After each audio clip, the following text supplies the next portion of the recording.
Welcome to Dr. Dorian's House of Killers, where we take a look at all your favorite killers and see how they could be implemented into Dead by Daylight. Today, we are looking at Miss Annity from the Crypt TV series.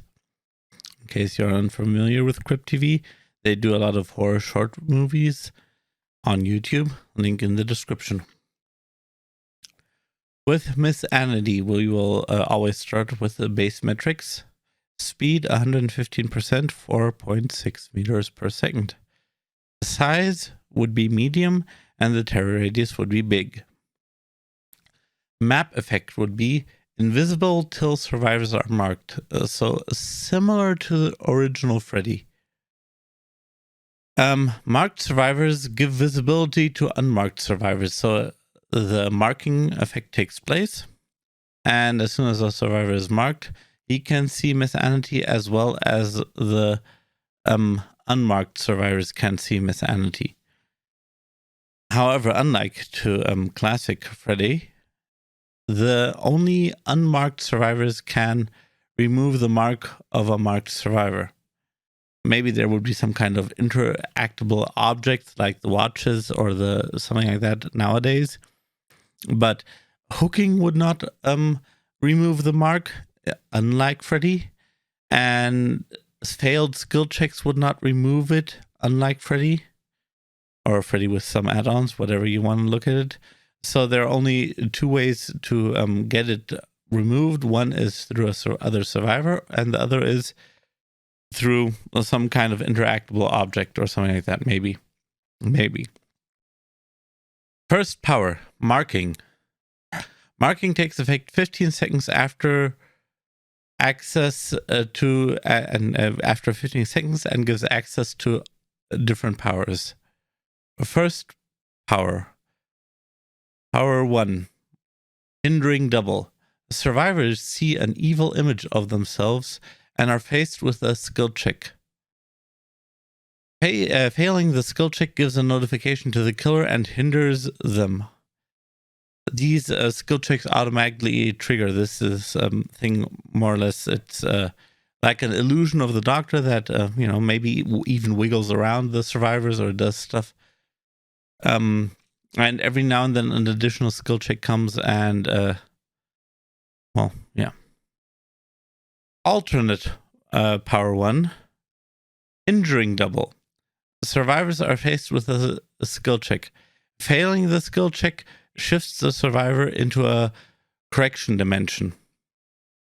Unless the survivor performs a proper action, he gets injured 1 health state till downed, or he successfully gets the correction dimension done. After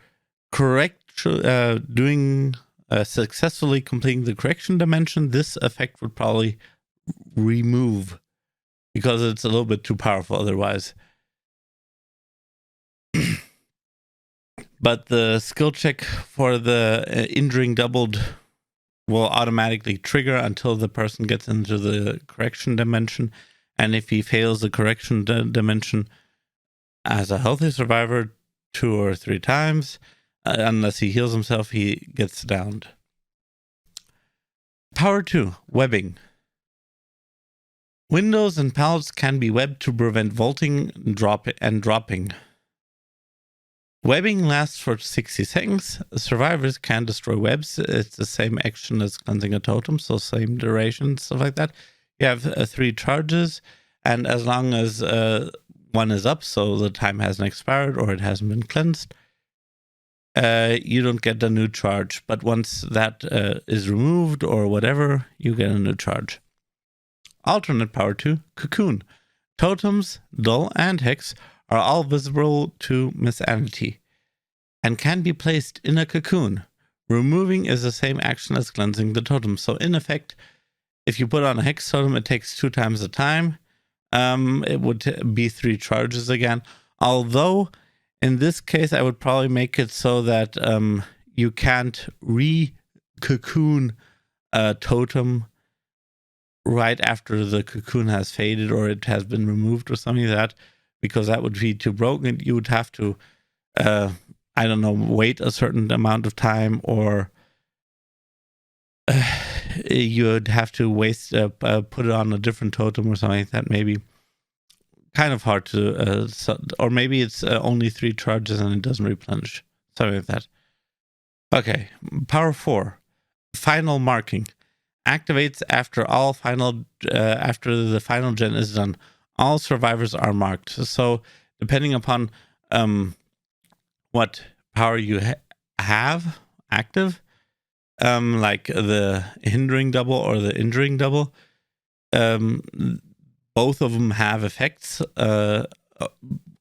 also while running or doing other things, not just while working on gens. These powers can trigger so you can be faced with a skill check while running. They are all marked. All watches disappear, and this way there isn't this kind of thing where you can't be hit by the killer.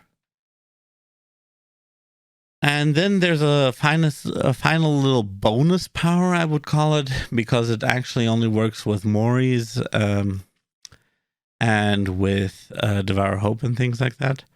But it would be through you. Moried survivors can be used as puppets that damage or block instead of repairing or opening, and can be removed through a skill check based action. So you could take a Moried survivor and put him on a gen, and auto AI regresses the gen until the point where the survivor or the dead survivor is removed forcefully, which would destroy that survivor's body, I guess. Or you could place him on a gate and it looks like he's opening it, but nothing happens. And if there is an opening progress, it gets removed or something like that. Maybe even. Yeah. First perk, webbed gen. The first 10, 20, or 30% of a generator are repaired at 50% slower repair speed. So this, of course, means once you actually reach the 30%, the webbing disappears. It doesn't. I don't know if it would come back if you actually manage to regress it back to 0, maybe, but not if you regress it back to 25 or something. Who knows? That would have to be tested out. Webbed chests. The first 10, 20, or 30% of a chest are opened at a 50% slower speed. And then, of course, web totems. The first 10, 20, or 30% of the totem are cleansed at a 50% slower speed.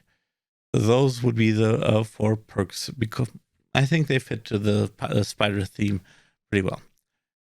Anyway, how do you like my idea for Miss Annity? Do you have any other colors that you would wish me to do?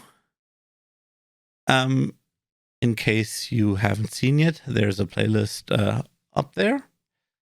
I leave a comment below with suggestions of other powers for Miss Annity, other colors you would like to see.